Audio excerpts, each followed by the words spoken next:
Shalom Pak Bambang, saya mau izin bertanya, apakah Isa dan Yesus sama? Mohon pencerahannya. Tapi bagaimana dengan kata Isa? Sesungguhnya tidak masalah juga dengan kata Isa. Sebelum Al-Quran menyebut Yesus disebut Isa, pada pertengahan abad ke-6, di sebuah biara di wilayah Syria, itu dikenal biara yang namanya Isania, pengikut Isa. Dan itu jauh sebelum zaman Islam, kira-kira 1 abad sebelum lahirnya Islam.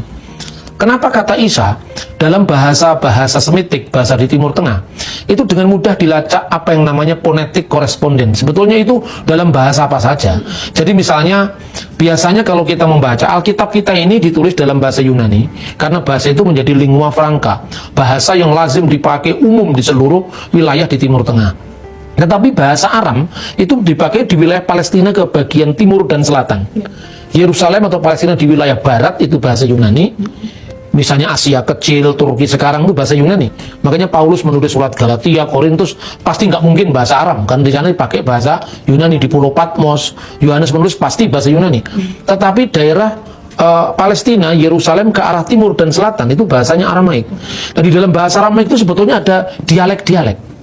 Sebelum zaman Kristen kita mengenal Talmud Babli, Talmud Yerusalmi, itu bahasanya sudah bahasa Aram. Dan itu ada dialek timur, dialek barat. Nah, huruf Yod atau Y dalam bahasa Ibrani, ketika diterjemahkan dalam bahasa Aram, kadang-kadang berubah menjadi I, kadang-kadang berubah menjadi tetap Yod. Misalnya, Shema Yisrael dalam bahasa Ibrani. Kadang-kadang diterjemahkan dalam bahasa Aram, dalam satu naskah misalnya tetap Shema Yisrael. Adonai Eloheinu, Tuhan itu ilah kita, sembahan kita. Adonai Echad, Tuhan itu esa. Diterjemahkan dalam bahasa Aram, Shema Yisrael Maria Alahan Maria Hadhu. Tetapi kadang-kadang di Syria Timur dipakai dialek Shema Israel, bukan Yisrael. Jadi Yisrael menjadi Israel, Yehosua menjadi Isowa.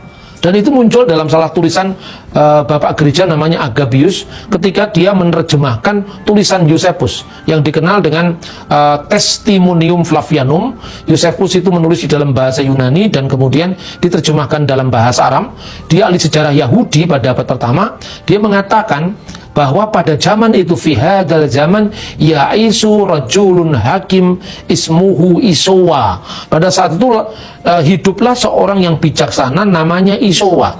Nah, seperti kata Yehosua menjadi Isowa, kemudian O panjang itu menjadi A. Misalnya Shalom itu Shin, Lamed, Waw, Mim, Shalom.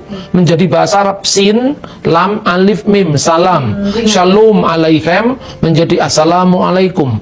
Yehosua menjadi Isowa, seperti Shalom menjadi Salam, Iso menjadi Isa. Tidak ada masalah, itu hanya gejala bahasa. Seperti misalnya korespondensi bunyi, seperti kata Yaakov dalam bahasa Ibrani menjadi Yakub dalam bahasa Arab, Yakobus dalam bahasa Belanda, Jack dalam bahasa Perancis. Kenapa nggak dipersoalkan?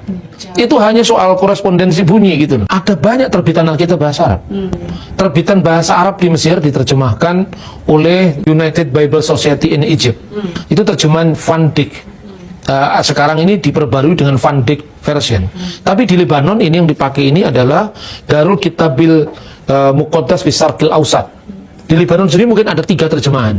Lalu juga ada terjemahan dari Jami' Al-Antuniyah. Itu terjemahan secara interlinear dari bahasa Yunani ke dalam bahasa Arab. Terus perjanjian lama dari bahasa Ibrani ke dalam bahasa Arab. Tapi dikenal juga terjemahan yang namanya Kitab Sarif, Kitabul Muqaddas Sarif Translation. Di situ digunakan kata-kata Isa. Isa Al-Masih. Jadi tidak masalah, itu hanya soal bahasa saja. Cuman ketika orang Kristen memberitakan Isa Al-Masih, itu bukan Isa Al-Masih yang diberitakan Quran. Isa Al-Masih yang memang diyakini sesuai dengan apa yang diberitakan dalam Injil.